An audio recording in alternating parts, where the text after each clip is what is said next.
Hello and welcome to Connected episode 418. It's made possible this week by our sponsors, Squarespace, Capital One, and Sofa. My name is Stephen Hackett. I'm joined by Relay FM co-founder and one-time indie blogger, Mike Hurley. I was never an indie blogger. I may have had aspirations. That was aspirations. I never actually tried to make it a career. Thank you, one-time indie blogger Stephen Hackett. I'm still an indie blogger. I never stopped. And we're both joined by one-time indie blogger Federico Vidici. Hello, it's so good to join the two co-founders of the Relay FM podcast network. Yes, it's such an honor, really. We're happy to honor you with our presence. Yes, I feel honored by you and Michael. Thank you for honoring me. We got a big show today. We're going to be joined a little bit later on by everyone's favorite Apple vlogger, _David Smith, talk about the Apple Watch Ultra. But first, we have some follow-up. I'm going to do it follow-up/follow-out. On Upgrade this week, Mike, you and Jason spoke about Tim Cook's world tour. Mm-hmm. That was an incredible segment. Thank you. I should say. That was a lot so of fun. good. That was one of those, you guys will know this, it was just one of those things, we put it in a document, I thought it would take 5 minutes, and I think we were doing like 25 minutes. Right? You know that kind of thing where you're like, great. This might be a fun aside, but then you get really carried away, and we kind of went all CSI on it. It was good. We've never gone off the rails on this show. I don't know what you mean. Yeah, never, ever.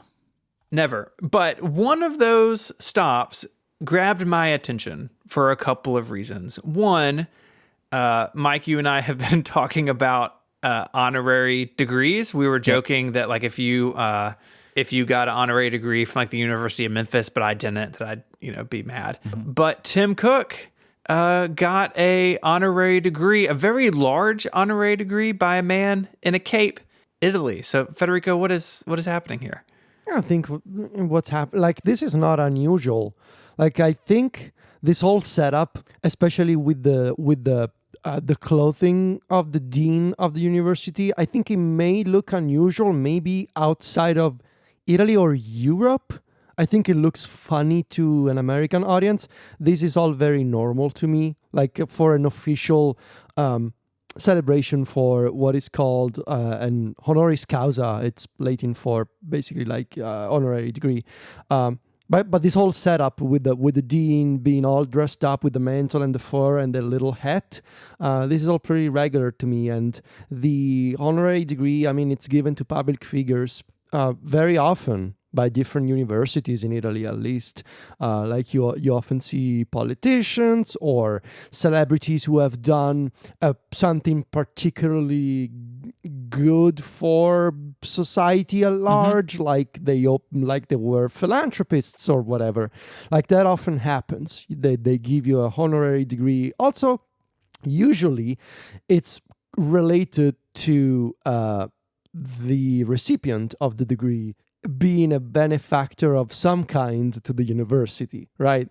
Maybe this person opened a whole new wing for the university or something, and it just so happens that a couple of years later, you get a honorary degree. That's in this exactly case, what happened here. This is in a way, this is what happened here, because the Federico II, it's called Federico II in Italian, but this university is the one that participates, I believe, with Apple on the Developer Academy, which is in Naples, Italy. It was the Developer Academy in Naples, I believe, was the first one that Apple opened, what was it, 5-6 years ago, maybe? Probably, yeah. And there is a related course, I want to say, at the Federico II University for being a mobile developer. Few years pass. Tim Cook just so happens to get a honorary degree. And of course, it's a big celebration. It was live streamed on the university's YouTube channel. Amazing. And there's the whole big fancy clothing and the huge diploma. This is all... But I just want to say this is all pretty standard for a public figure. Yeah.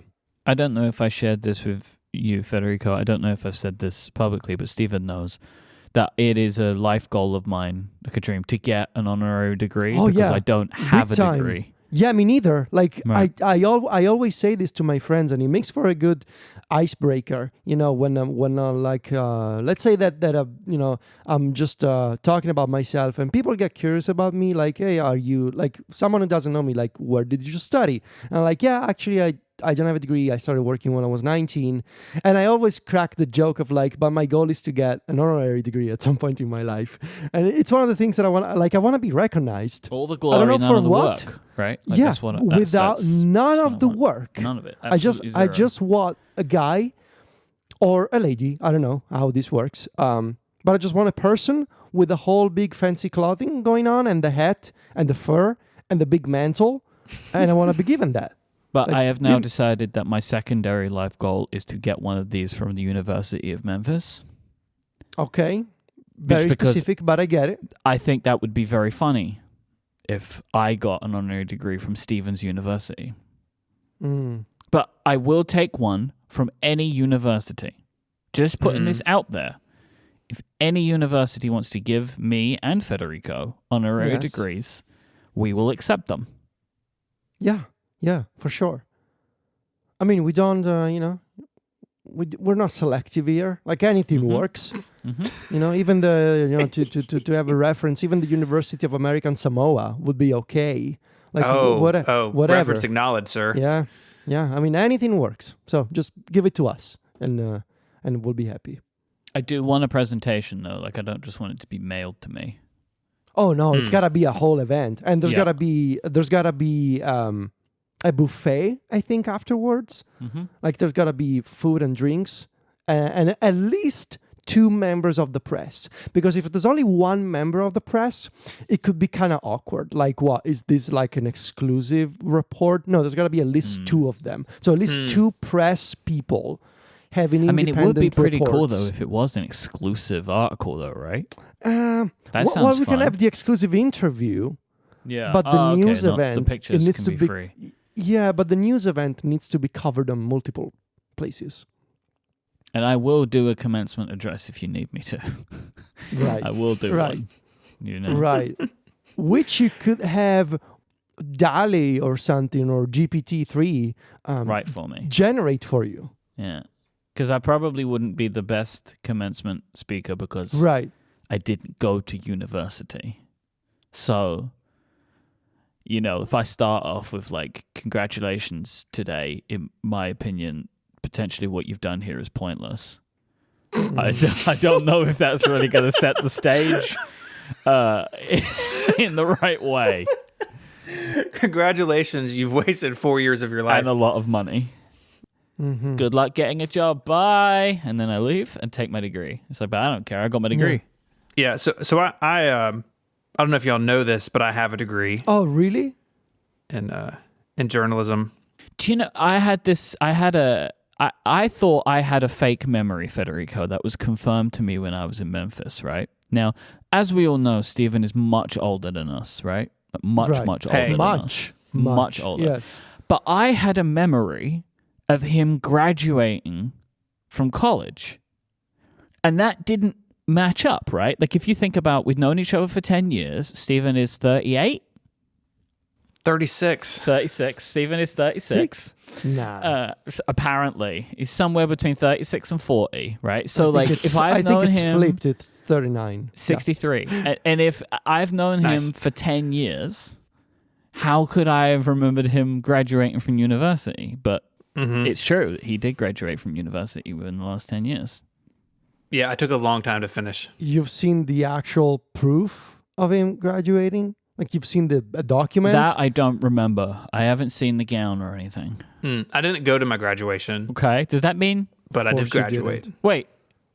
If you Wait, don't does that go... mean you never graduated?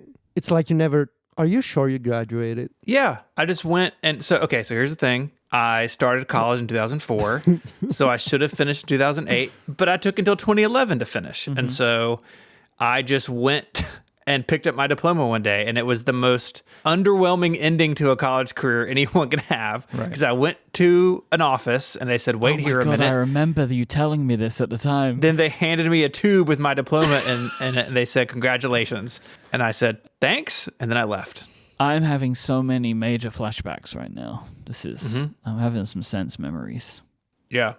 Incredible. Yeah. Congratulations on your graduation. What I want is my old school. They do like a distinguished journalism alumni every year, and I'm the only person that I went to school with working in anything close to journalism, right? And definitely with the biggest audience. So I was like, hey, I already have the degree. I just want the honor part now, but I haven't gotten it. We were talking about this again when we were together. Federico, I think you'll agree with me. Stephen should 100% be given this honor, right? That like Yes. he is a successful journalist. I am assuming probably one of the most successful from that graduating year or more, right? Yeah. I think he should be given this. I think the University of Memphis should honor Stephen as a distinguished graduate. I think someone should write an email to the University of Memphis That's and a good point. explain who Stephen is, what he does, what he's accomplished for this online community and the city of Memphis, and he should get that recognition he deserves.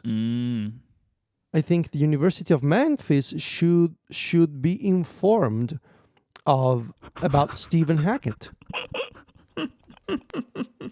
I think we're starting a letter writing campaign. Oh no. Sarva in the Discord says there's a high score table somewhere with Steven's name at the top. I don't know. Oh, that's fantastic. How would you feel about getting that honor in 2023, Stephen? I'd love it. Okay. I would invite both of y'all. Would you like it if you get it because the university's under duress to give it to you? No, it doesn't matter to me. Oh, Look, okay. when You it's don't care. I mean, I agree When with it's this. hanging on my wall and the Exactly. background of Zoom calls, Yep. no one else knows that they were. And also, really, if the reason they give it to you is because of passionate pressure, that only proves the point, doesn't it? Passionate pressure. Right? That Yeah. you have such an adoring fan base. But now, if you don't get it, what does that say? Now we put it out there into the world. Okay, cool. Let's talk about the boxes that the Apple Watch Ultra come in. Last week, 1 week ago, yeah, 1 week ago on the show, I talked about the box for my Apple Watch Ultra and how it had mountains on the inside with the Alpine band. I said, I believe the different versions come with different inlays. That's true. There's a post over on r/Apple Watch that has the Ocean band and it has waves and stuff on the printing on the inside of the box. So you can see that. What is interesting is that if you just buy one of the bands, the boxes aren't as fancy. So I bought an Ocean band since the last time we spoke. They had the white one in stock at my local Apple store. And it came in a nice box, but not like this unboxing experience you get if it's paired with the watch from the beginning. And I really like the Ocean band. I got it in white. I find it to be very comfortable.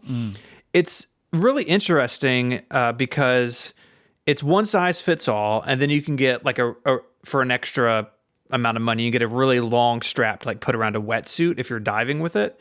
And look, the most wet this watch is ever going to get is maybe in the bathtub. I'm not going real far underwater with this thing, so I just got the regular one. Do you wear your watch in the bath? I mean, depends. Sometimes, got to be. If I slip, I got to hit the siren and get Mary to come get me out. But what's interesting about the Ocean band is the retaining clip for like the tail of the band. There are real names for all these things. I apologize if you're a watch person, but they're titanium, so they match the watch. But you place one wherever you need it, and it's like spring loaded. So in the box, it's like a separate little oval loop, and then you open it up and put it where you want it. And I find it to be really comfortable. I love the way the white looks with the titanium. For years, I wore a stainless steel Apple Watch with a white band, and this feels like going back to my roots with that. So I really like the Ocean band. It's kind of weird looking, but in white, I think it works. In yellow, it looks like noodles. So the yellow one's not for me, but I like the white. Are we done about this Apple Watch? This episode of Connected is brought to you by Squarespace, the all-in-one platform for building your brand and growing your online business. You can start with a beautiful website, you can engage with your audience, and you can sell anything. Squarespace has you covered for all of that. Squarespace has powerful blogging tools to share stories, photos, videos, and updates. You can categorize, share, and schedule your posts to make your content work for you. You can also sell products in their online store, physical or digital. Squarespace has all the tools you need to start selling online. And if you want to send out emails to site visitors and get them on the journey to becoming loyal customers, you can use Squarespace email campaigns. You start with an email template and customize it by applying your brand and site colors, and you can use Squarespace's built-in analytics to measure the impact of every send. One of my favorite things about Squarespace is that you could build a site that grows with you over time. So maybe you don't need a store on day one. You can just add it. You can add it to your navigation. You can turn it on really easily. You're not rebuilding or re-architecting your site because you didn't need a feature on day one that you need today. It can grow with you as your needs change over time. And that flexibility truly is one of my favorite things about building on Squarespace. If you're looking to build a website, go to squarespace.com/connected. There you can get a free trial with no credit card required. And when you're ready to launch, use the offer code CONNECTED to save 10% off your first purchase of a website or a domain name. That's squarespace.com/connected. And when you decide to sign up, use the offer code CONNECTED. You'll get 10% off your first purchase, and you can show your support for the show. Our thanks to Squarespace for their support of Connected and Relay FM. So Federico, last week we had one of the most epic episodes of Connected ever. Where sadly your family's beach house, the yard was broken into. They stole your axe and some grilling utensils. Any updates there? We've gotten tweets and emails from people all week wondering, what's been going on. So can you give us an update, or is it all like secret with the FBI or something? No, I can. Not the FBI, the Carabinieri, as Mike said last week, I can confirm. The grilling utensils, or as I described them, the barbecue stuff, has indeed been stolen. Along with You need to clarify that. well, just, to make sure that people have the right context. Right. Has been stolen along with we had this this little case with a bunch of tools, like an electric screwdriver, and I believe there was a hammer inside, like just basic tools for fixing stuff. That was also stolen. But I do have an update in that the axe is back. So you can clearly tell from the video that the guy grabs the little axe that we keep for cutting pieces of wood. You can see that he grabs it and it passes it to the other guy standing outside the gate. However, the following morning, my mom went to the house. She checked that they did not break into the apartment itself. Thankfully, they did not. So it was all outside. She checked, and then she went to the police station to file an official report and attach the videos that we got from our security camera. Attach them as official evidence for the report. And but when she went there, she sends me these photos like the axe is here. So they put that one thing back. And I'm very happy about that because I was I really like that instrument. It's very nicely done. It makes sense why they would put the axe back. Really? Does it make sense? I think so. Like, these guys, they didn't seem like they were very good criminals. No. Maybe that they have fear that they might get caught. It's not good to be caught having stolen like a weapon, essentially. Oh yeah, I didn't think about that.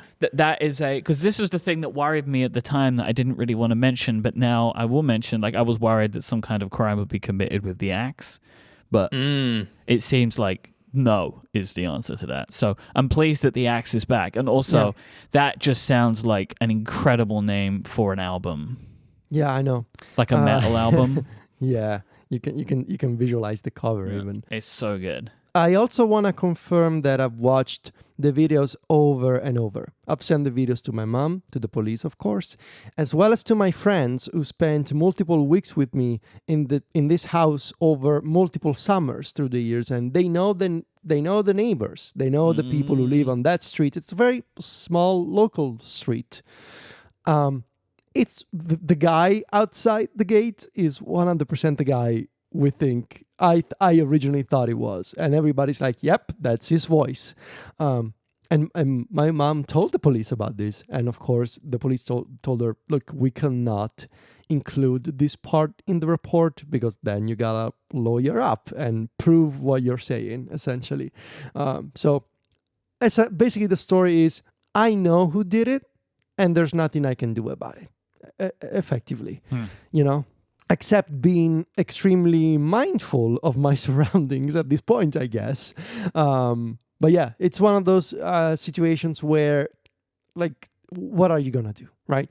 The police say they're gonna investigate this, but honestly, are they really going through the effort of finding two guys who stole like a bunch of tools and barbecue stuff? No, they're not. They got much bigger problems to deal with. And as soon as I realized what they actually took, it's more about the feeling of being violated in a way, and seeing a guy through a security camera go through your stuff.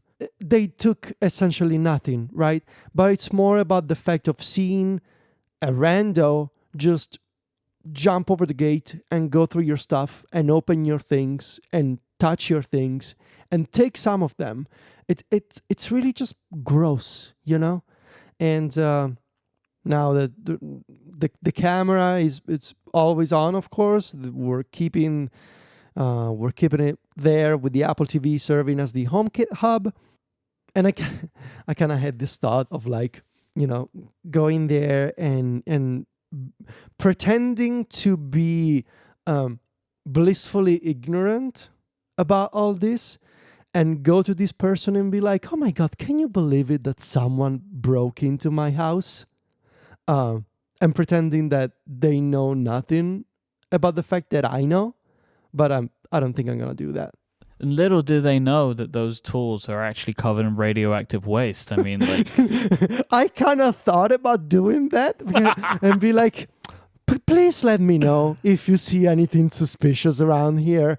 Would you be so kind to let me know?" But I'm not gonna do that because, like, these people, they're gonna, They're clearly in a different situation to you, right? Like, in that they would do this. So it's kind of like, I would forget. I don't want to be in the situation where you do this, you confront a guy doing this, and they do the thing that they do in the movies where they raise their shirt just a little and they show you a gun, Okay. Just or an axe, or like a power tool of some kind. I don't want to be in that situation. So I'm not gonna do anything. But that was a pretty big scare, and I continue to believe that it's just gross to see someone else go through your stuff. I know what can make you feel better. USB branding. Yes, give me some of that sweet USB branding. If I know one thing about you, is that you love the branding from the USB consortium. I love me some good USB changes. And I am here to tell you that, contrary to every other previous attempt at branding USB specs, they've actually done a good job, Federico. Nah, get out of here. Super speed is gone. No more super speed. No more USB super speed. Gun. It's super no gun. More okay. 2x2 by 6x4 USB super speed. Okay. There is now like 2 ways of categorizing USB. So it's all like USB certified, and then there's a series of numbers that actually equate to things that are helpful. So for example, if you're just delivering data, say over a connector or a cable, it's USB 40 gigabits per second, 20, 10, 5. And that's the categorization. Wait, what? And they have specific logos for packaging of cables, for ports, and devices. So this is what they're suggesting people print on them, but effectively saying these are the speeds of these. And then when power is in the mix, they have another one. So it would be like, say, for example, USB 40 gigabits per second, 60 watt, or 240 watt. So Nice. it actually feels like they have tidied up the branding and made it much more logical than it was before. Who would have guessed that actually telling people the specs of the cable was going to be nicer than associating a random adjective or other word with it? Mm-hmm. Who knew that it was going to be so easy? Rest in peace, super speed USB 5 gigabits per second. We hardly knew ye. I'm gonna miss the 2x2 though. That was cool. Yeah, that will miss forever. And I think it's been a busy time over there in the USB consortium because the European Union have passed the USB-C law. Quote, by the end of 2024, all mobile phones, tablets, and cameras, which is hilarious to me, sold in the EU will have to be equipped with a USB Type-C charging port. From spring 2026, this obligation will extend to laptops. The new law, adopted by plenary, I don't know if I said that word right, I also don't know what it means, on Tuesday, with 602 votes in favor, 13 against, and 8 abstentions. I assume the abstentions, these people didn't understand what they were voting on, is part of a broader EU effort to reduce e-waste and to empower consumers to make more sustainable choices. And continues, exemptions will apply for devices that are too small to offer a USB-C port, such as smartwatches, health trackers, and some sports equipment. Like heart rate monitors. Yeah, like the one you steal, Mike. No. Now, look. I We have video footage of thieves, Yeah. right? There's no video footage of me stealing anything. I'm sure at the time you looked kind of like that. Jumping over my Jumping bed over things? to grab my heart Interesting. rate monitor. Okay. I have a potentially controversial opinion about this stuff. I don't think it's going to be controversial in this show, but carry on. I've seen a lot of people on Twitter this week say, I'm happy that we're going to get USB-C on the iPhone, but no, it shouldn't be the government or the EU to do this. I'm kind of happy that it was. Me too. Yes, I think this is great.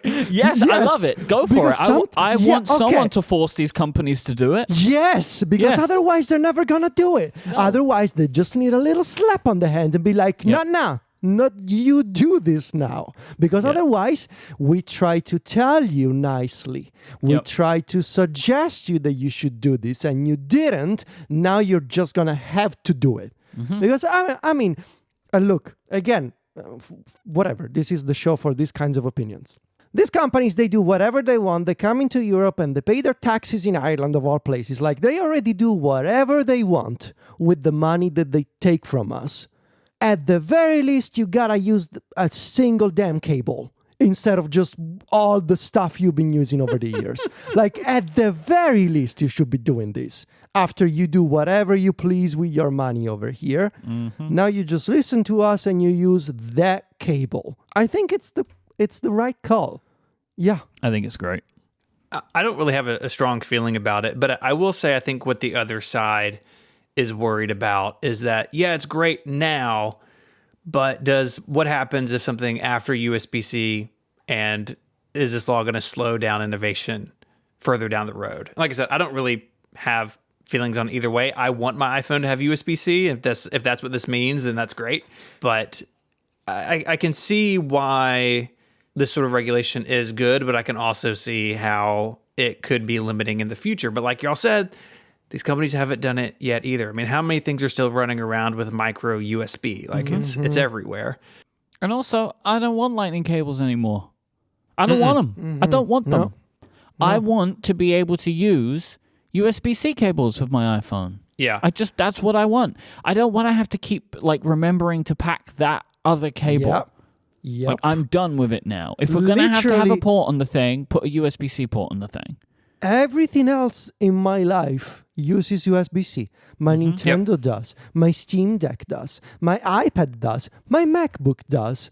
I mean, what else do I have over here? I used like another remote a few days ago that had a USB-C charging. But like everything does, except iPhone, AirPods, and the Apple TV remote. Like, stop, just stop. And so Yeah. the government had to force you, so be it. Could have listened before. And Lightning was a great improvement over the 30 pin, but it's been 10 years. And it was better almost than 11 mini years. and micro USB, right? Like at the time. For sure. Yeah, this isn't about Lightning being a bad connector, because I think what made Lightning good, all of those things are also present in USB-C, right? It's small, it's reversible, it's pretty robust. But the rest of the world, including, to your point, Federico, a lot of Apple's own ecosystem has moved to USB-C, and I don't know why the phone hasn't. Is it the blowback that they're surely going to get because everyone has Lightning stuff everywhere? I mean, this is the best possible way for them to have to do this if they're going to do it, because now they can be Move like to something that you're already using elsewhere, right? That's the difference. Well, because they can say, "Hey, look, we had to do this. We were forced to do this." You know? Yeah, blame Europe. Some people in Discord were wondering, like, USB-C on cameras. And so I've experienced this recently with my Sony camera that I got maybe 6 months ago, has USB-C on it. And it means that you can transfer stuff really easily with just like a USB-C cable. And you could do it on older cameras with, like, again, micro USB or mini USB or something. But again, it's just nice to have everything the same. Yeah. But what really excites me about it on the phone in particular, something that we talked about, I guess, in the last Ricky's episode, was file transfer speeds off the iPhone are miserable over Lightning, because Lightning uses USB 2. And you're shooting ProRes video. You're taking raw photos, giant images, giant media files. And there's no great way to get that stuff off the phone, right? Like, I know our buddy Austin Evans has talked about this, where he shoots a lot on iPhones. It's like you're airdropping it, or you're waiting forever in image capture, like, God forbid, you're using iCloud Photo, and in that sort of situation, you're waiting on hundreds of gigabytes to sync to iCloud and back. It's such a bottleneck to what the iPhone could be in terms of a creative tool. And if they put USB-C super speed, 40 gigabits or something in there, it could be really nice, and it turns the phone even more into a creative tool. And that's another really exciting part about this for me, that they could really kind of unlock the iPhone as a true powerhouse in terms of media management, because right now it's just a giant pain in the rear. I just want a back one-less cable. That's all. Federico, there's a new beta of iPad OS 16.1. Is Stage Manager fixed? This is a trick question. No. It's getting better in the sense that in this latest beta, it doesn't crash every few minutes for me anymore. So that's good, right? It's not crashing. You just pasted in Discord an image that is very emblematic of the current state of things with Stage Manager, because there continue to be all sorts of UI, layout, and keyboard issues with Stage Manager. Today was the first day I was able to get regular work done with Stage Manager. Now you hear this sentence and you may react, oh great, now Ticci loves Stage Manager. The problem is that there's a bunch of asterisks that go with that statement. I was able to work for a solid hour, Stage Manager, no crashes. But boy, was it challenging. First, I had to disable a bunch of settings to make this possible. And I'll go in order. First of all, I disabled the strip of recent apps on the left, because I continue to believe it takes up way too much space that I can otherwise use for app windows, and you can always invoke it if you want by swiping over the edge of the screen, so I think it's fine if I hide it by default. Second, I hid the dock, and that's more related to a bug that I'm still experiencing in Stage Manager. Ideally, I would like to see the dock all the time at the bottom of the iPad. The problem is that whenever I drop an icon from Spotlight or the dock or from the home screen or whatever, like whenever I use drag and drop to bring an icon into my workspace, the app is automatically sized to cover the dock, to go over it, and therefore the dock gets hidden. Yeah, why does it And- do that? I don't know.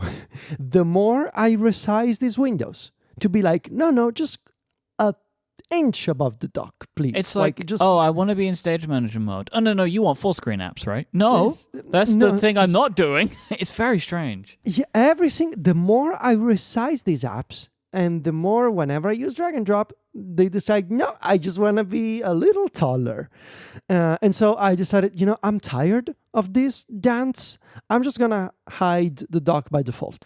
And so, okay, I'm using effectively Stage Manager on an empty canvas, right? Which is actually quite nice. Don't get me wrong. I mean, I still don't understand why the wallpaper gets blurred that much. But it's nice. I don't have any distractions. I can work with this. There were more settings that I had to disable to make this workable right now in this current version. I noticed last night that Stage Manager was not crashing anymore. Great. The issue that we talked about last week with the issue of clicking Windows and seeing no response, that was also fixed. But I noticed an offspring of this bug, a new version of it, which was whenever I opened a new window from the same app. So, for example, in Mail, I compose a new message that opens a new window. In Notes, I open a note in a standalone window. That's another Notes window. In Spring, the Twitter client, whenever I reply to a tweet, that opens a Compose window. Whenever the same app opens a new window, the new window does not accept keyboard input. I couldn't type. I couldn't use keyboard shortcuts. Couldn't do anything. And get this. If I close the window, the secondary one, the primary one does what Steven pasted in Discord. The thick window thing. Like it glows larger and then it crashes. But it gets better. It's amazing. It gets better. What a bug. I discovered today, and that's the reason why I was finally able to work with Stage Manager for an hour, that all of this is gone if you in Settings, General, Keyboard, you disable two options, Predictive and Shortcuts. If you disable this, you don't have any keyboard issues anymore with Stage Manager in iPadOS 16.1 beta, whatever the number is. 17. 10, I believe it's Why? 10. I don't know. Why? I don't know. I've had issues Is it with something this. to do with the QuickType bar? It's Yes, like it looks like that. messing it up. Looks like it. Whatever it is, if you disable predictive and shortcuts, the keyboard doesn't get quote unquote stuck, for lack of a better term, anymore. So I was able to finally get some real work done with Stage Manager. I was on a Zoom call. I wrote a post for Mac Stories Weekly. I did some email. What my work is supposed to be. And I'll tell you, it's nice when it works. I still don't buy the overlapping Windows thing, but using 4 things at the same time, nice. The problem is that one, all those workarounds to make this possible, they shouldn't be necessary, right?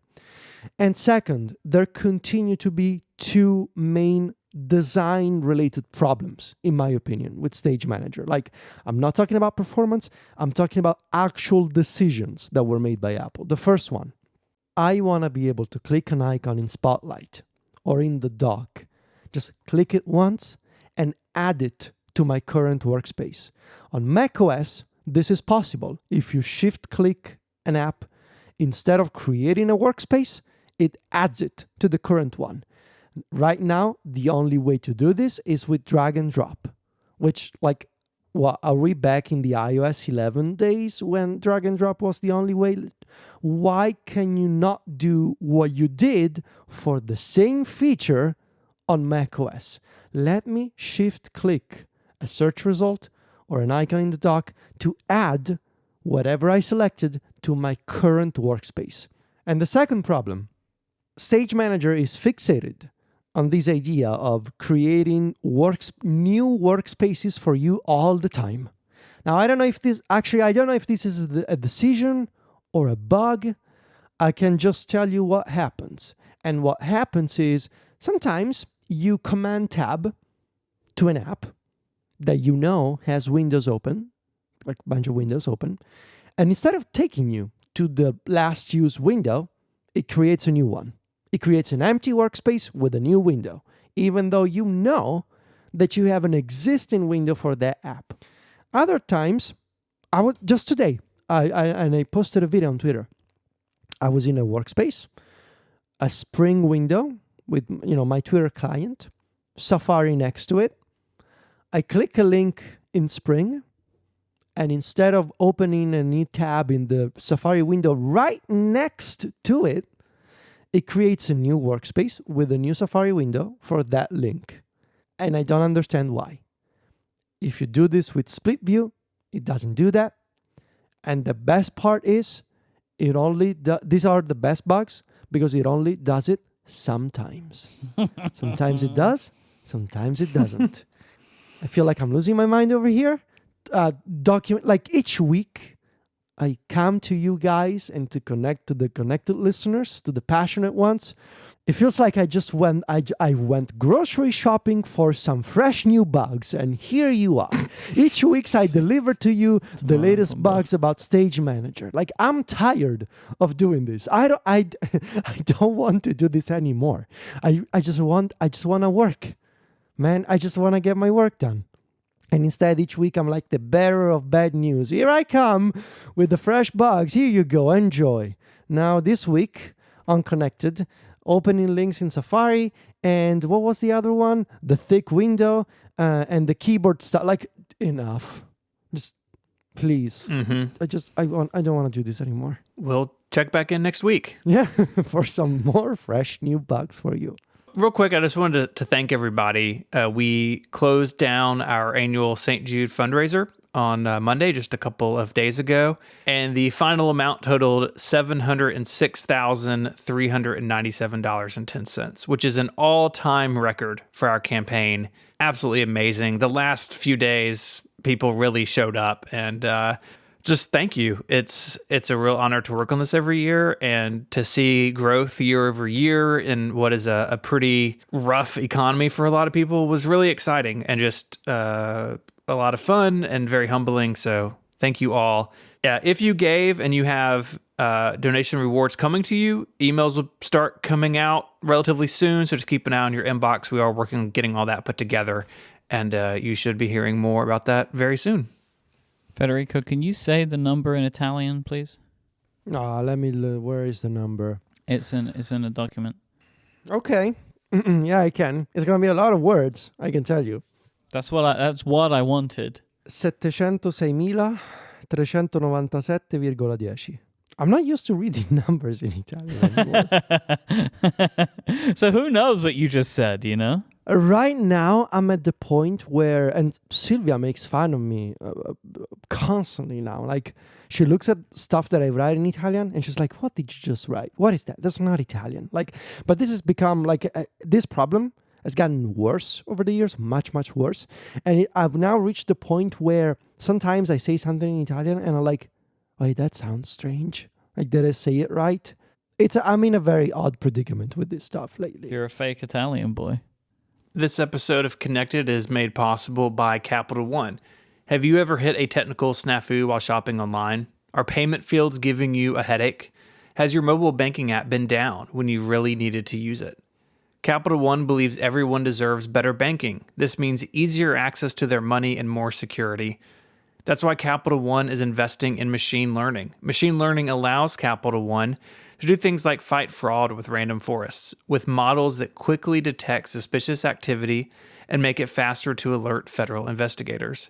And they identify how mobile app outages happen with causal models. Keeping their mobile app up and running doesn't happen by accident. Anomaly detection and incident response help determine why app outages happen so engineers can quickly remedy them. Capital One is speeding up online shopping with ML at the edge. They make shopping with virtual card numbers smoother and more secure. This technology is based on logistic regression models and running inference in the browser. It identifies payment fields, which helps make using virtual card numbers easier and faster. The potential of machine learning is so big. See how Capital One is using machine learning to create the future of banking. Search machine learning at Capital One or check out the link in the show notes. Capital One, what's in your wallet? You got a choice now, really. We can talk about AirPods Pro 2, or we can talk about Spark. I say we flip a coin. Okay. Oh, someone has to do that though, right? Yeah, Yeah, I say you flip the coin. Okay. We'll say heads for AirPods because they go in your head. Yeah, exactly. Oh, that's Yeah. good. And then Tails. okay, tails. Of course. Yeah. So we're going to talk about AirPods Pro 2. Wait, no, it was tails, right? So we're talking about Spark. Oh yeah, we're going to talk about Spark. All right. Okay. Now, okay.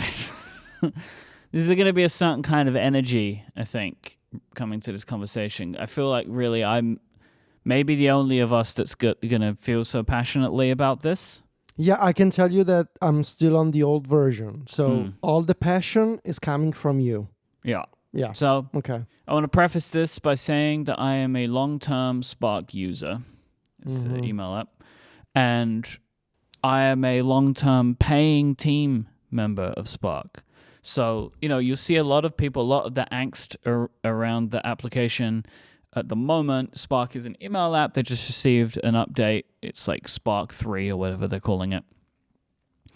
A lot of angst is around that they've moved to having a subscription model for everyone, but there is a free version still. And the free version, people are frustrated by the fact that it is adding a sent with Spark in the footer or whatever. Now, No. I'll say all this, that is what's frustrating people. I don't care about any of that because I already pay. Yeah, let me ask you this just real quickly. I use Mail.app, but how do y'all feel about leaving the sent with iPhone? Oh, I would never. Oh, no. Why? Why would I do that?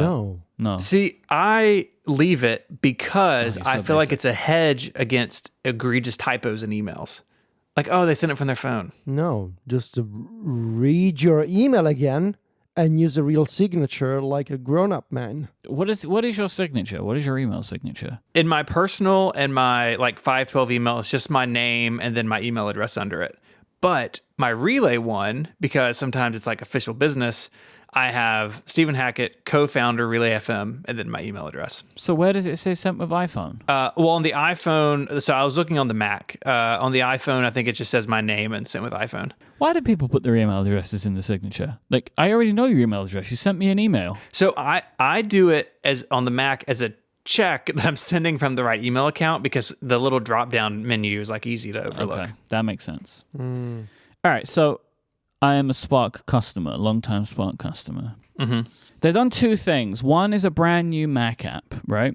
And the brand new Mac app is like a whole thing. And I'm using it because I kind of want to I want to give it its opportunity to show me what their point of view is now.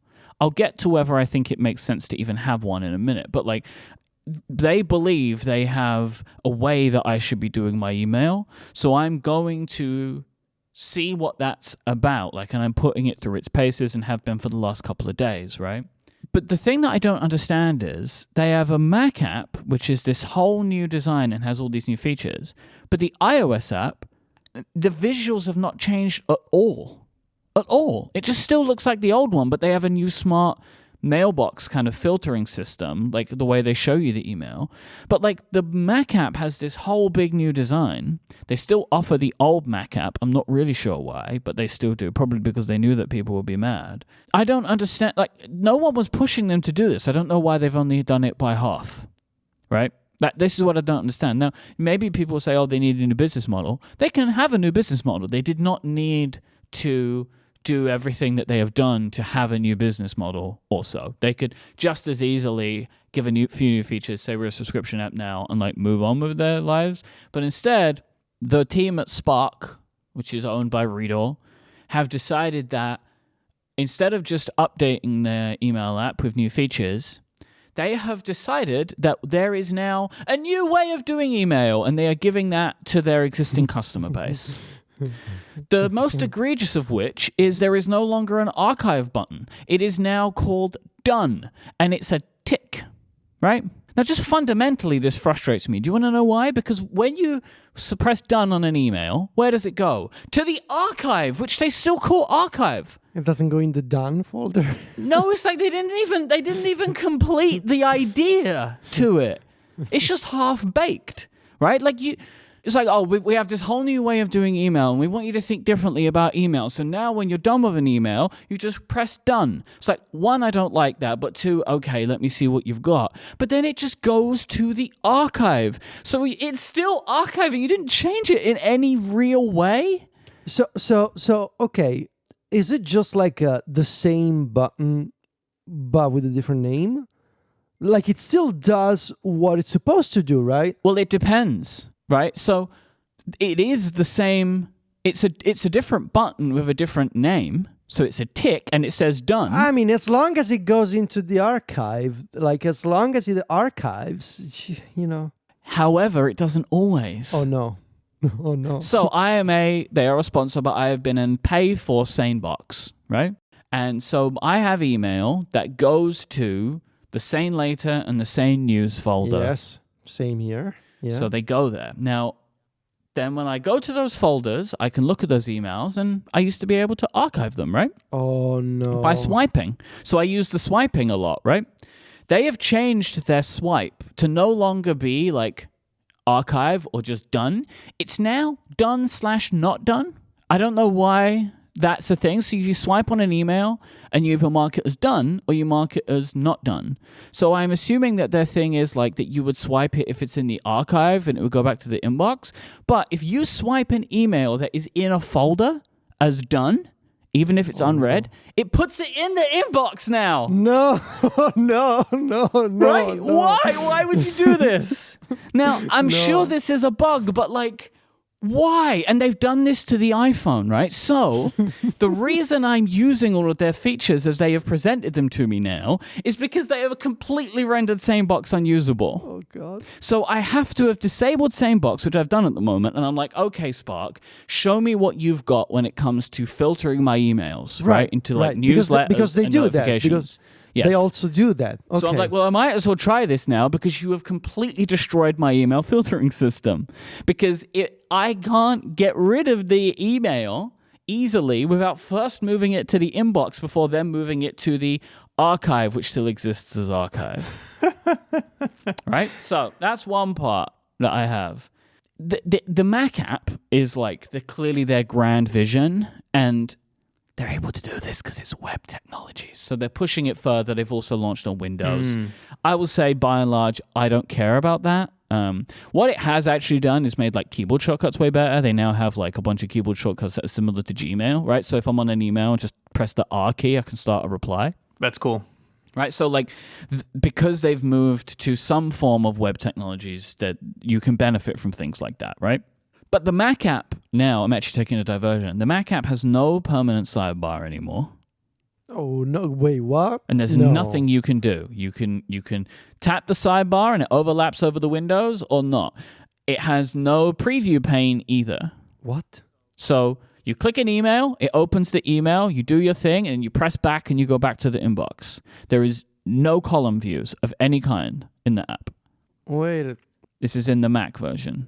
Well, I mean, it's a lot like Hey, it's a lot like Gmail. It reminds me of Superhuman. Yeah, it's like all of these things. I don't know why they are that way. I don't know why they choose to be that way. What I will say ultimately, like you say, oh, this reminds me of this, right? Basically, every single feature that Spark have implemented into their email app has already been done somewhere else, including down to like iconography. So I'll come back to what I was going to talk about in a minute. But one thing they have now is a email screening feature that they've called Gatekeeper. And email pops up and you can either accept it or block the sender. I actually do want this feature. That's fine. But like they've done a thumbs up and a thumbs down. It looks just like Hey, right? Like it just 100% just looks like what Hey did. And like, but look, email apps are built upon the shoulders of each other and they always have been, right? Like, it's just one of those things where over time, all of the apps have borrowed features from each other, right? All going back to the greatest email app of all time, Mailbox. For some reason, Rest in peace. every that was single good. feature from Mailbox has been redone except the ability to freely move the email around. Why has nobody know. ever done this? I don't understand. Anyway, they have a thing on the Mac app, which is a home screen, which I is see. like, here's an inspirational image. And it's like, good morning. Good No, morning. good morning. Good morning. Their general idea is that they, by default, will only let you access your email at certain times of the See, day. this is my problem. And you have to override that. It's like, come on, you're not my dad. I don't need you to do this by default. I don't understand why. Like, I don't need my email client to be my life coach. You are my email You client. do not need to do this. Look, if I want to set this up and you want to give me those features, fine. But by default, no. That part immediately turned off and is very easy to turn off, and now I never see it. So I Okay. will give them a thumbs up on that of like, that part I can just jettison into the sun and I never need to think about it again, right?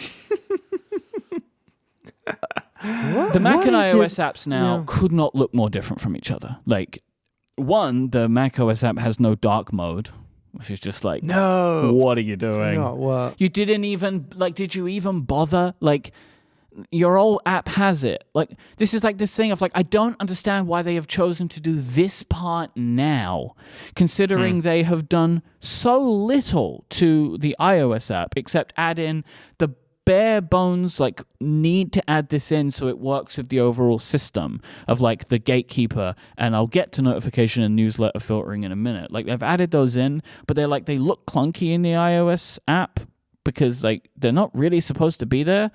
It's like, I'm not fully sure why they decided to just redesign one platform and they still didn't do all of it.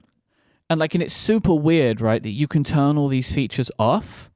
Like, all of the stuff, you can just use it like on the iOS and iPadOS or the Mac. It's just like, this is just old school way, but you've still got it like you can't archive anymore. You're still doing the done thing, which I just find strange. On the iOS app, it is nightmarish to recategorize an email. So like, they do the categorization, right? Like, it's like personal, notification, and newsletter. On the Mac app, you can like open this panel that also reminds me of Hey, where you can type in what you want to do with an email, and it like gives you a bunch of options, right? So like, let me just bring this up. So you can, I don't even remember how to do it. There's so many, command center they call it. So, and then you can like, we have a bunch of keyboard shortcuts, and there's like a whole list of things you can do with an email, but you can just start typing them in and it will take you there. And one of them is to just like, oh, this is an email, change category to newsletter, or change category to notification. So that's pretty easy to do on the Mac version.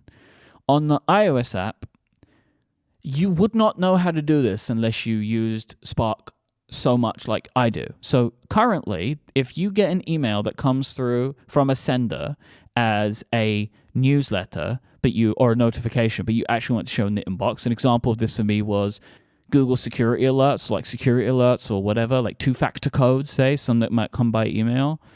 You don't necessarily want those to be notifications because they're hidden. And if somebody's signed into my Gmail account, I'd prefer it to show in the inbox, right? You have to tap on the email, tap on the sender, like the to field. So you're tapping on your own name, really, but you're tapping on the to field. And then there are these 3 buttons under the name of the subject line. One says people, one says notification, one says newsletter. Now, the reason this is so complicated is because Spark used to do all this sort of stuff if you wanted it to, but it wasn't so important, and they didn't bother to change that in any way.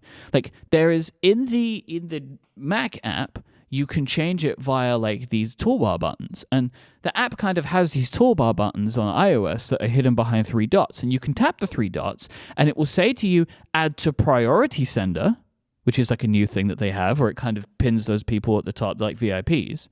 So they've added that button in, but they haven't added, and they've also added in the mute conversation button, a block domain button, all good buttons. A set aside button, which is another thing they took from Hey, right? Where you can like say, set this email aside and it kind of just floats in the app. Yeah. Right? It's like a pinned kind of way to remind you. So they've got all of that, but they haven't got the way to recategorize an email. So they've added a bunch of buttons except this one button. So you have to do this really weird like workaround to get it to be able to actually recategorize an email, right? So let's talk about these categorizations. So they have notifications and they have newsletters. The way these are implemented on both platforms, visually very different, but on both of them, really confusing. So one thing that they do is like they kind of, on the Mac, it's like got this own little icon and it says newsletters, and you get like an icon and like the name of the sender. So they like collapse it basically. So if you had like 4 newsletters, they kind of stack up like horizontally. So you would see like newsletter 1, newsletter 2, newsletter 3. So you at least have the names of the emails that are in there. On iOS, it shows just the icon that they've chosen sometimes for that sender, which might not be really of anything that makes any sense. So like, for example, I have a Relay FM icon on my notifications. Well, that was PayPal. So that's not particularly helpful. That's not particularly helpful for me. But on the Mac, it says PayPal, right? Because they've completely implemented the UI differently on both platforms. But so it does this categorization, right? So it collects up emails for you that it's decided are either newsletters or notifications. The issue is it moves around all the time. So you have 2 options of where you can put it, right? You can either pin these categories to the bottom of the emails you've received today. Like in the inbox view or like in the emails themselves? So in the inbox view, they categorize things by today, yesterday, last week, and then into months, right? Got it. So you can pin notifications and newsletters to the bottom of the email list that you've received today, or you can choose them to be chronological based on when the last email in that category was received. Both of these options are bad in their own individual ways. Allow me to explain. The one that is chronological, so every time a new newsletter comes in, right, means that consistently throughout the day, the notifications and newsletters will be reprioritizing itself as to where it believes it should sit based on like when the most recent notifications come in. But that doesn't necessarily mean that this is the most important. In fact, this whole category is supposed to suggest that these emails are less important, right? It's why they've taken them out of my inbox. However, throughout the day, this may continue to keep reappearing on the top of the list for me, right? So that's just weird. It seems like a bug more than anything else. No, it's a choice, Stephen. You choose. So you've got inbox, groups, position in the list, stick to today or chronological. Like this is the intended way that these are supposed to go. But what's worse is to stick to today, right? So if you choose stick to today, what will happen is it will, as new emails come in throughout the day, they go above these notifications on newsletters, right? Until the day ticks over. When the day ticks over, they're now at the top of your email inbox. So notifications that could now be 4 days old take number 1 priority in your email inbox if you haven't cleared them. Because they now will, as soon as midnight ticks over, notifications will appear above any emails received the previous day, no matter who they're from, unless they're priority senders. But ultimately, these filters just move up and down in your inbox all the time. Why do they not have fixed places inside of the app? I know you don't like the sidebar anymore, but maybe there could just be like an icon somewhere. Or like give me that as a choice. But like these 2 things, they're just like flying all over the place all the time.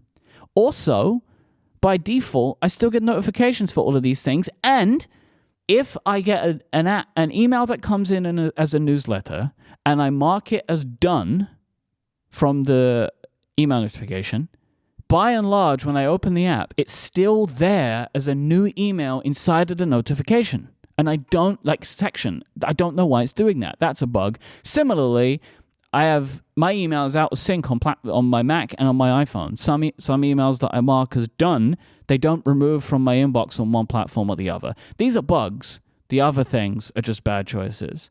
Or like they're categorized wrong. So like I got an email from my credit card provider. On my iPad, it was considered a regular email. On my Mac, it was considered a notification email. So because you can get real payments done on an iPad. Yeah. Talking about the done, by the way. So like on iOS, they replaced the archive button with the done button. So it's this little tick instead of the archive thing. But on the Mac, they have, you look at an email, top right-hand corner, they have a bunch of buttons that you can press for it, right? You can mark it. You can set aside, mark as priority, mark as unread, delete it, or snooze it. On the top right-hand corner, that's where all the buttons are. That's where the buttons have always been for Spark. They're always in the top right-hand corner. The done button, arguably the most important button for email, is way smaller, and it's on the top left-hand side next to the back button. Oh, no. No. Buttons shouldn't go there. I don't know why it's up there. The top left-hand corner, you've got done and back. And they're also in one, like, circle button with a divider through the middle, as if they do kind of like one or the other thing. I don't understand why they've done that. That's just mad to me. I think that might be the end of my current list of grievances, but I have like just an overall thing that I want to say. Like, people might say like you can turn off some of these features, change app or whatever, but like I'm really ingrained in Spark's sharing features and have been a paying customer for years now. And so like I'm kind of stuck for now, unless I decide I want to completely blow up my entire way of dealing with work email, even more than they decided to do it for me, which I will say, I believe it is incredibly arrogant for a developer to think that they have a brand new take for email and then force it on their existing user base. Mm-hmm. Especially when they're paying for it. If you decide you want to do this, Readall, create a new service, right? Because you've decided that you want to make, we don't believe that you should even use the verbiage that literally everybody else uses. We've decided it should change. Like, if you want to give this a shot, fine, go give it a shot. But like fundamentally reshaping things for people that are used to the convention of literally every other email app since Gmail was invented, it's incredibly arrogant, especially when your first shot at it is genuinely as bad as this update is. That is the end of what I have to say about this. I'm super upset about this, as you can tell, because I don't know why they've done it. I can't work it out. There are so many things they could have done to make subscription money. They didn't need to go this far. The only thing I want to say, first of all, thank you, Mike. I really enjoy the spiciness of all of this. Just looking at the website for Spark, I get this vibe from it of Spark now being this Silicon Valley modern service that wants to make your life better. And it's not just about, doing email. It's about a new way of working. It's about refine your workflow, build better habits. Like I don't want you to tell me about my habits. I don't need my email client to lecture me on my habits. I need my email client like I need a screwdriver. When I take you out of the box and you need to do your thing, and then I close you or I put you back in the box and you're done. Like this relationship between me and you, email client, like it's a transaction. I give you money, I give you my interactions, you do your job. There are no feelings here. There are no lecturing, no habits, we're not friends. And instead I get this vibe from this website, like, find your focus, love your email client. And I mean, a pretty good tell from this website is the fact that one of the demo emails that they show is new NFT release as the subject line. And that pretty much sums it up, like the kind of vibe they're going for. And when I saw that, I was like, yep, I get it now. That's the vibe we're getting from this. I understand your frustration, Mike. And my takeaway from all of this is, I'm pretty glad I went back to Apple Mail months ago. I want to now. Like, I came to this realization, like, I think the only place I could be happy is in a really simple email app now, and Apple Mail is the simplest. I have come to rely so much on the team sharing. I don't know what I'm going to do. Yeah, I get it. Right? Like, go back to plain old-fashioned forwarding. Yeah, but then how do I have conversations in line? Like, that's such a massive thing for me. I know. Now I have to start, like, taking PDFs or screenshots of email again and talking about them in Slack. Like, I just don't want to do that. But, like, if this is the route they're going to go down, I don't want to be in it. Like, I have been as much of a fan and have spoken as much as well as I can about any email app as I have about Spark, like their Teams sharing service. Like I've evangelized that because I think it's a fantastic thing that they did, and they implemented it so well, and it's been rock solid for the many years I've used it. But like, I don't want this. And like, I have no problem with them doing this. If they think that they want to create this, like, we're going to look after you in our little garden of email, they can make that if they want to, but I don't. But like, I don't want it to be this. They should make a different thing that does that. They should actually let me disable all of the stuff, but I can't. The little garden of email. That's good. Hello, Mr. Hurley. Welcome to email. Let us. I mean, but this is it. Good morning. Let's check your inbox. No. Like, I already decided that when I opened the app. You don't need to tell me that now we can check it together. You don't need to hold my hand. I am a grown-up. This episode of Connected is brought to you by Sofa. When you hear about a great new TV show, book, or podcast, what would you do? Scribble it down on a sticky note, maybe in your to-do app? That's what I do, and it's bad. In any case, you're likely to forget about it. And instead of feeling stuck not knowing what to watch, listen, or play next time you hear a great recommendation, throw it in Sofa. With the Sofa app, you can create lists for almost anything: podcast, apps, books, board games, movies, TV shows, music albums, and video games. Then you can use these lists to decide your next book to read, movie to watch, or video game to play. Sofa's design is inspired by some of the best productivity apps, but it's focused on helping you be more intentional with your downtime. You really don't want to keep track of this stuff in your regular to-do manager because this is your downtime. You're away from your to-do manager. Who wants reminders of work tasks when you're trying to unwind? Use Sofa and get a dedicated place for organizing your downtime. With Sofa, you can create unlimited lists, sync your data with iCloud, track your activity, and more, all completely free.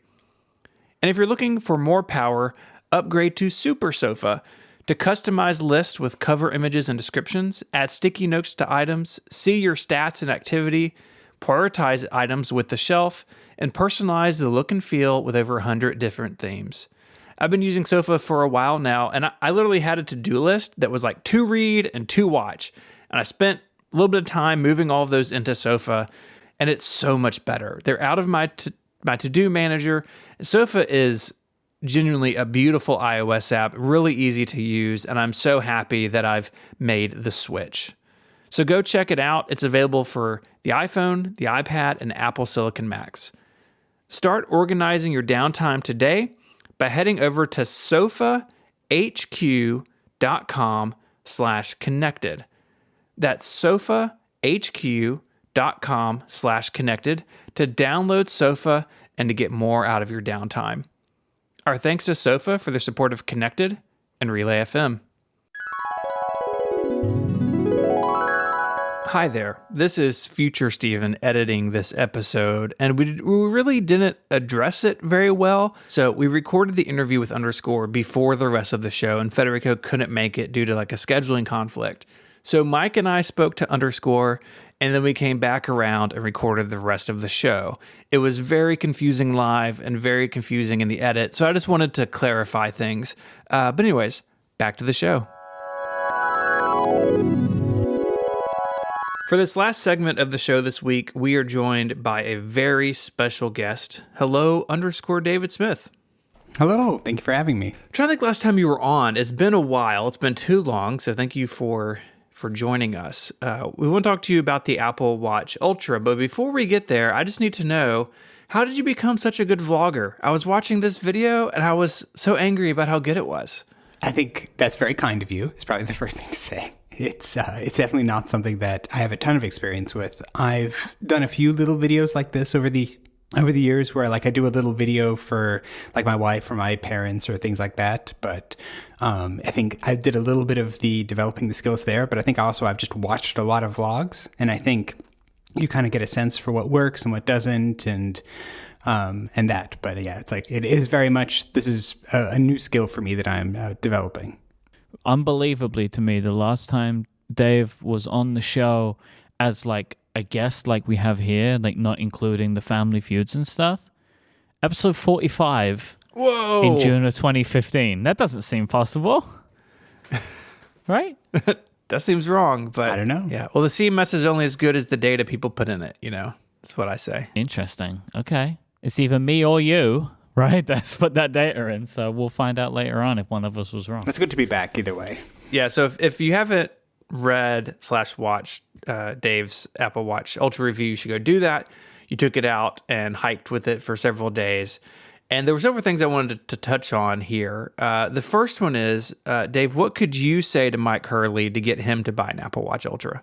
I mean, I think the biggest thing that I would get, I imagine would be a thing that would get Mike in the door with this is the way it looks. That I think there are some things that it does that are very cool and very fun from if you want to go out into the wilderness perspective. But I think just on the wrist, I love it. I think it looks great. I think the titanium in orange is just gorgeous.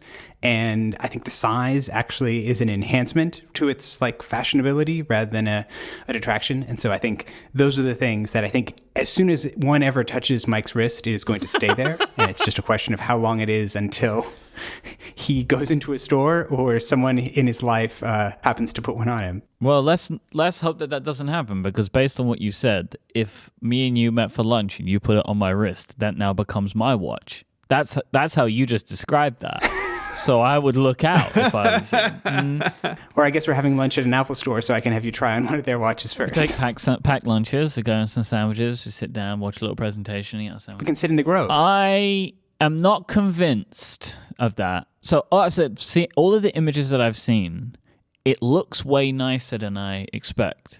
And I understand what you mean about the fashionability aspect. But my thing is how would this be with a shirt with cuffs, right? Like a long sleeve shirt. And I don't or a nice suit jacket or something. I'm not convinced that this watch would sit kindly under or around that kind of thing. So I don't know.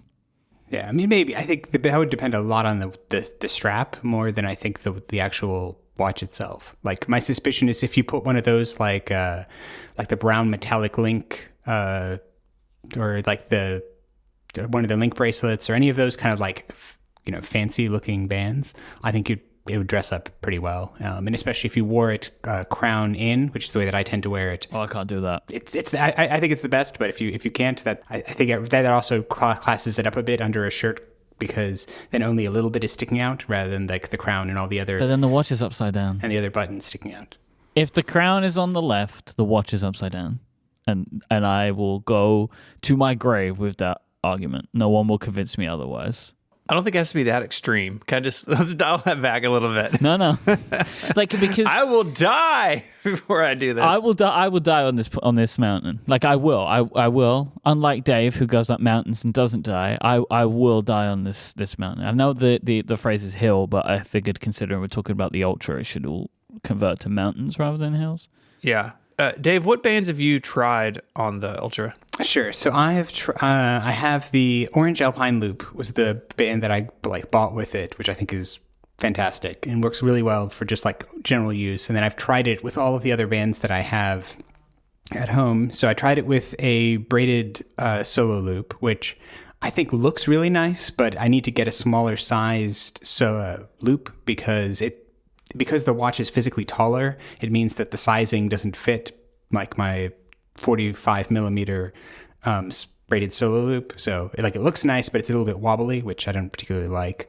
And then I've tried it with the Sport Loop and the Sport Band and the Nike Sport Band. And I think it actually looks solid with all of those. I think I really like the way that it's the look of it with the white Sport Band. I think is my second favorite look compared after the Orange Alpine Loop.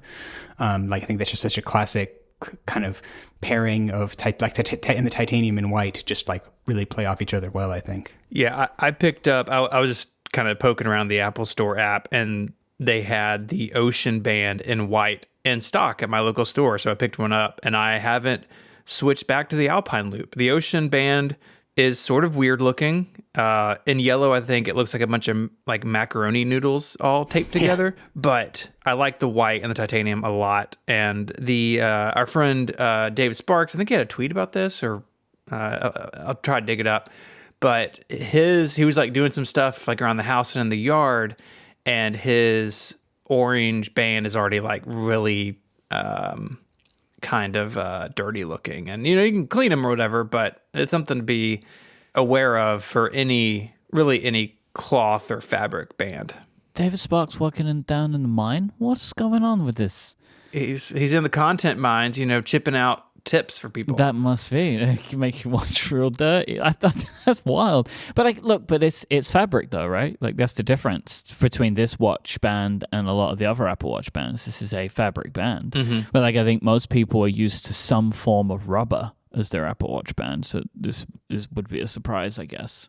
Yeah, and I will say I have put all of my fabric bands like in the washing machine, just like in one of those little like delicates bags, like many times, and it works totally fine. And they come out super clean. So that's my solution to that problem. Is if I was out working in the content mines and came back with a dirty strap, I would just like throw it in the laundry with my next load, and it would be fine. I wonder if there is a knowledge base article on cleaning Apple Watch bands. There is. There is.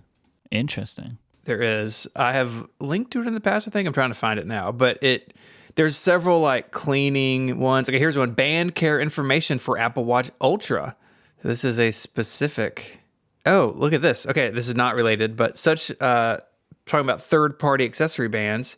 Some may interfere with the wrist detect feature, interfere with compass, may contain materials that cause skin sensitivities. They just want you to buy. Yeah, I love that. They're just like, ooh, those third-party bands, they might make your arm fall off. You want to watch out for those things. Yeah, and there's some cleaning stuff in there, so have to take care. So yeah, don't use scary Amazon bands. But yeah, the Ocean Band is cool. I like the white look a lot. I think it's one of the. I look forward to seeing that one in person because in pictures it looked like macaroni, but if in person, I imagine it could look a little nicer. All right, I have a question for the two of you. I want to know your second impressions. Right, we had your first impression, Stephen. We spoke about it on the show last week, and I'm actually starting to think that Federico has some kind of problem with the Apple Watch Ultra. Right, like on last week's episode, he conveniently got robbed when we were talking about the Apple Watch Ultra. This week's episode, he's mysteriously disappeared. I think he has a problem with it, but we can maybe get on that another time. Maybe he has one, doesn't want to talk about it. I don't know what's going on with him. But I want to know your second impressions, right? You've had it for an extra week, both of you. Is there anything that you have changed your mind on? Is there anything that you prefer about the watch than you did last time you spoke about it? Or is there anything that is more frustrating for you than it was previously? Like, has anything changed with longer term use? I think the only things that come to mind, so I've definitely noticed that I hold the watch slightly differently when I'm using the crown or the side button now, that because the action button is on the opposite side, like sometimes you can accidentally bump into it. And I found that I now, like, because the screen is slightly raised up, I find that I'm like putting my my index finger on essentially the raised edge of the screen, and I hold it there when I'm interacting with the other buttons rather than pressing on the the opposing side of the watch, which was something that I didn't do initially, but I've definitely now noticed that I start to do. I think I'm noticing that I really don't care. It's like the battery life is now kind of a weird thing in practice where I just don't charge my watch to full anymore. Like I just put it on the charger when I'm taking a shower, and that's all I need to do. And I have no idea what battery it is, but it never runs out anymore. Like, whereas I feel like I would notice in normal use that periodically you would just, you'd get the little like buzz on your wrist, and it's like, hey, your watch is running low on battery, but that never seems to happen anymore. So like, that's definitely a plus, and something that in my initial uses, I was very focused on battery life, but in just like normal day to day, do like an hour of exercise a day and otherwise just like normal stuff and wearing it overnight to sleep track. It seems very much just like it's more than enough. And if you charge it at all during the day, it'll probably be plenty to get you through the day. And I think the only other thing that I'm noticing is that I definitely feel like the screen feels bigger than the software can take advantage of. And like is definitely something that I look at it, and sometimes it feels like if you ever use an iPhone in the display zoomed mode, where like you can you can have a like a Pro Max, but have it use pretend that your phone is actually just a Pro, and it scales everything up, and it kind of feels like the Ultra has a little bit of that feel to it, which isn't necessarily a bad thing. Like, it makes it very glanceable, but it definitely feels sometimes that I'm like, whoa, it's like this big screen, but not like big data. So I think those are my kind of like, after having used it a little bit longer, notes. I agree with all of that. In particular, the software not taking advantage of the bigger screen. It's like, you could do so much more with it. I think the only thing I would add is that the size has become normalized for me. At some point over the last like 2 or 3 days, I don't look down at it and think, oh gosh, that's big. It's just like, this is just what my Apple Watch looks like. And I wore my Series 7 the other night to sleep, and I put it on. I was like, oh, this watch is teeny tiny and weirdly bubbly and like not flat. And it's funny just how quickly you get used to what you wear every day. But I've continued to be really happy with it, and I think it's by far the best Apple Watch I've ever owned. This is the thing I think I'm struggling to get my head around, right? I've consumed all the content, right? I listened to you and David talk about it on Mac Power Users as well, Stephen, right? Like, I'm hearing all these people talk about it. I think, like, the thing that I'm struggling, is it just because it's new and different? Like, is that why everyone likes it, because it's new and different? Because as you're saying, right, the software's not really doing anything specific. A lot of the features that it does have, realistically, most of us are never going to use or use very infrequently.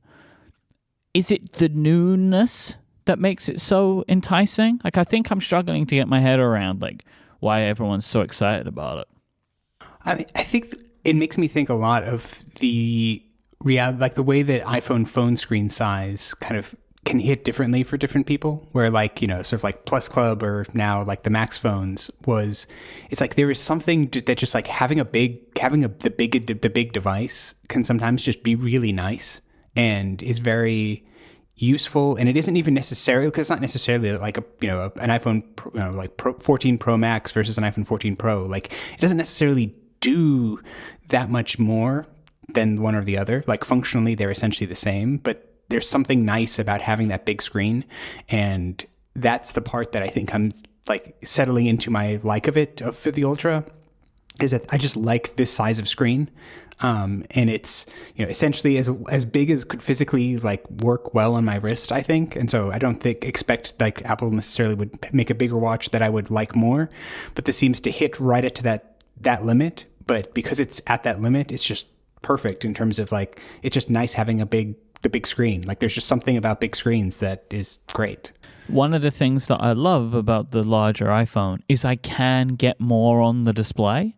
That's something that I've always valued, where there's much more information on the display, but it feels like that's not really a thing with the Ultra. Just everything's bigger.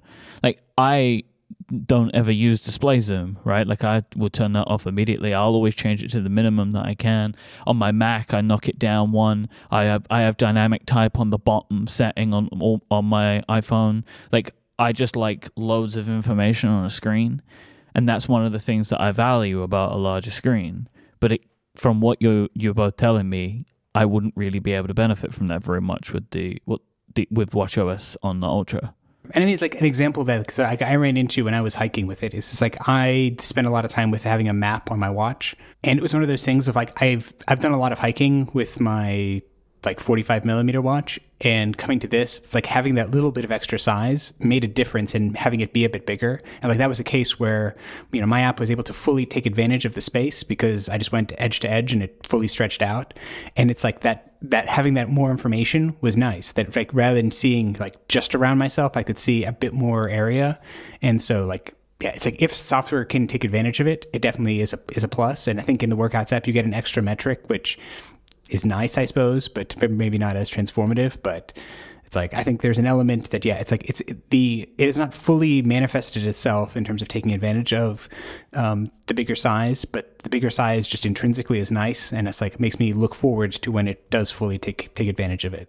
The only thing that really makes me want this is that it's a new design, because I am so fed up of the way the Apple Watch looks, right? Like, I've just had enough of this very specific design language that hasn't changed. Like, they made them physically larger, but they look, turn the screens off and all of these things look ultimately the same. They just have different materials. This one is different, and that is intriguing to me, but it's not different in the ways that I want it to be still, right? So like, I think that's one of the reasons that I haven't jumped on this, where, if you would have said to me like maybe a year ago, like, oh, they're going to release an Apple Watch that looks a lot different, like it has like a flat screen and it has some like different dimensions and stuff, I'd be like, oh, I'm interested in that. But whilst I still look at it and I'm like, that looks nice because it's new and I think that is interesting, it's still suffering from some of the things I don't like about the Apple Watch design in general, and why I kind of begrudgingly wear one most of the time. It hasn't changed in the ways that I want it to change. And I have things that I think are reasonable and unreasonable. Like unreasonable, I want a round Apple Watch, but I just don't think I'm going to get that. And I think as we're recording this, I think tomorrow Google have their event and they're expecting to announce their watch, which is going to be round. And I'm like really intrigued to see how good or bad the software support is for a round smartwatch. Again, like now, we'll see. But like, things like flat sides and that kind of stuff is something that I think would be interesting. Flat screen is interesting enough, but then they made the crown massive. So I don't know. But you guys don't have to sell me on it. But this isn't what this segment's all about, like about selling me on the Apple Watch. Well, that's not what you think it was about. Yeah, so but I know that I have a selection of people in my life that are trying to get me to buy this watch. I'm not really sure why, but it seems like a coordinated effort. Like, for example, our friend Matt Alexander also keeps sending me messages telling me, you're going to buy one of these. It just keeps sending me pictures and telling me I'm going to buy one. So I don't know why. Let's talk about the action button, because I actually think this is something that would probably annoy me, because it's, I keep hearing people say like they can I accidentally set it off. And I know, Dave, that you've had some issues with it. How are you feeling now about the action button? I think I still feel a bit frustrated by it. I think for a long time I've thought that the Apple Watch could benefit from having a button. That in terms of when I'm designing software, when I'm like I built all kinds of different watch apps. I think, sometimes you run into a situation where it's like it would be nice to be able to have the user do something, but have them not have to, tap something on the screen. So both in contexts where like the water lock feature is enabled, or even just in general, like there is something where it's nice to be able to use the app without looking at the screen, and so you need a button for that. But I sort of see what Apple was going with where you can assign, the user can control what the button does rather than software controlling what the button does. But I think that choice now leads to a situation where it isn't actually as useful as it would have been if it was just a extra input to watchOS. Because what happens now is, as a user, you can, you choose what do you want it to do, and I think the default actions seem to be things like opening the Workouts app, or starting a workout of a particular type, or turning on and off the flashlight, or those types of things, which I sort of get, but it's like opening the Workouts app. Well, I can just tap on a complication to do that. Like it seems a bit strange that this giant button, on the side of the watch that is this very prominent capability and, is this very singular thing, and I'm only going to use it as a launcher, like feels a little, it feels a bit like a bit empty in terms of like, it's not this big thing that it could be. And so, but what it means though, is it's like as a developer or inside of an app, the action that it takes when you push it is slightly undefined and varies depending on how you've configured it and whether you've pressed it before, or, it creates this weird set of kind of ambiguity about what's going to happen when you push that button, which I don't really like. And I feel like would have been better served for it to just be an input in apps that, if you're in the Workouts app and you hit it, it does something specific. Like it either is starting a workout, or if a workout is running, I think usually typically it drops a marker. See, this is the wild part of this to me. It sometimes does one thing and then sometimes does another thing. And I find that to be a very peculiar way of making that button work. Yeah, it just feels weird to me. And I don't know if this is one of these things where, like in watchOS 10, I guess it'll be different. Like they'll change the way that the action button works, but it's like in its current form, I think it's at best a launcher, and at worst something that can cause confusion, or like in my case, it kind of caused a lot of frustration because it did something that while I configured it to do a certain thing, I didn't think that it would do that thing in a different context, and so it ended up meaning that, it in my case, it like ended a workout prematurely, which was just really frustrating to me. Which is like, I told it to do that. It was totally like the way I had configured it to do it, but it seems strange that it's because it's sort of at this very high level system that it like overrides everything rather than it being just, part of the UI and part of the, sort of part of the actual way that the current running application is operating. And there's just this extra input to it. So at least it could be an easy way to launch your custom watch faces that you make, You could do that. Yeah. So then you got like the nice watch face button. It is true. So you could always press that and this watch face could open. Stephen, have you configured the action button for anything yet? Flashlight, baby. But you're still like flashlighting all the time? All the time. No, not all the time. This is something that like I think, what if you accidentally hit it at night and then the light, the watch is all lit up? I guess that's just not a concern for you. I don't know if the action button works in sleep mode or not. I haven't tried that. I guess I could put it in sleep mode and see. But I've been sleep tracking with the Series 7 because I find this Ultra to be a little big to sleep in. So you are still... That may change too with time. Day watch, night watch, that is like a consistent in your life right now. All right, I'm telling it that I'm going to sleep. Good night, Stephen. Sleep tight. Don't let the bed bugs bed bugs bite. There you go, we got it. Yeah, it says press and hold crown to unlock, so you have to unlock it before you do it, which is probably good. Do you have any automations tied to sleep mode? Because like you may have just ruined every one of your devices, like they're all just going wild. No, it sets my lock screen and home screen basically to black with a couple of widgets that I want, and then puts my watch in sleep mode. But I use this app. I don't know if y'all have heard of this app. It's called Sleep Plus Plus. Some guy makes it. That's what I use for my sleep tracking. It's a French app. I think it's a French app. Plus. Sleep Plus. One last question from me, _. In looking at the watch line now, in some ways it's more unified than ever. The Series 3 is gone finally. You have the SE2, the 8, and now the Ultra. But the Ultra does have a lot of these features like the action button that aren't present on the other watches. If you could pick one feature from the Ultra and sort of wave your wand and make it appear on maybe the SE3 and the Series 9 this time next year, what would you want those kind of mainline watches to pick up from this new high-end one? Yeah, I mean, I think that's a tricky question, because a lot of what makes the Ultra good are things. It's like I love like the durability of the Ultra, which in terms of like, as far as I can tell, it's indestructible, and that is lovely, and would be lovely for that to come down to the other watches. Like I actually just it's like the number of because people sometimes break the other watches, I've heard, and so that's fake news. Fake news, yeah. I mean, especially not bike riding, but.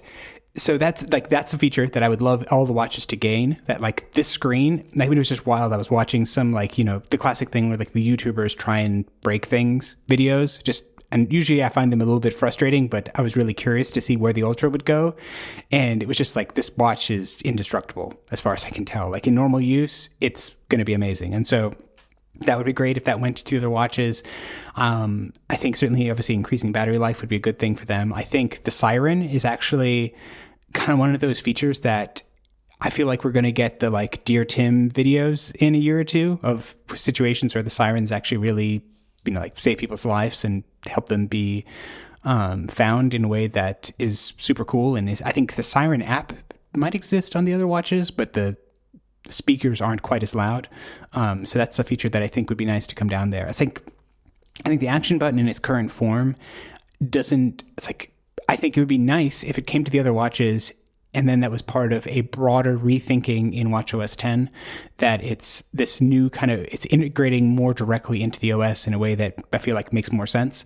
And if it does, then I think that would be really cool as a thing that elevates kind of what's possible or what is capable, watchOS 10 is capable of if it took the action button there. But I mean, I think otherwise, it's like in this current mode, it's like I don't love it enough for it to be something that I would sort of really care to make sure it's like pushed out to the the rest of the line. But if it becomes an essential part of using watchOS, then absolutely that'd be amazing, and sooner rather than later, because it seems like watches sometimes linger much longer than we would like them to.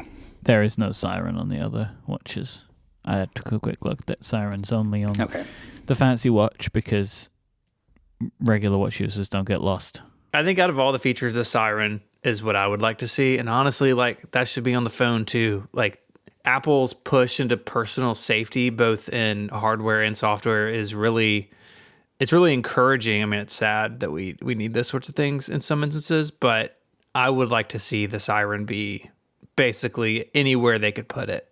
Just like the car crash detection, right? That showed up everywhere. And again, something hopefully you never need, but if you need it, you want it there. And for me, the siren falls in the same list. Yeah, and it feels like an easy add to the iPhone, because if you just in the same, if you long press on the side button and volume up, where it brings up the SOS call and it does the like Touch ID lock and all those kind of things, like having a button there that you push and it makes your phone make a lot of noise, like seems like a perfect fit. It is good that we have these safety features, but it is a little dystopian too. I feel like the technology company is there to save your life. Like, it's just weird. It's like a weird feeling to it too. Look, if I ever need them, I'll be happy I have them. But there is this kind of a strange feeling to it too, I think.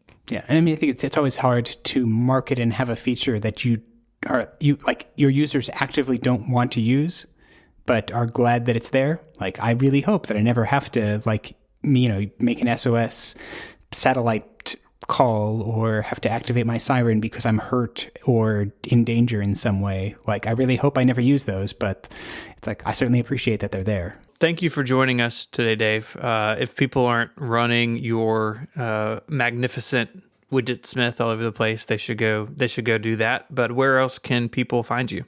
I'm on Twitter at _David Smith or david-smith.org. That's where I do my writing, and apparently now doing post my videos too.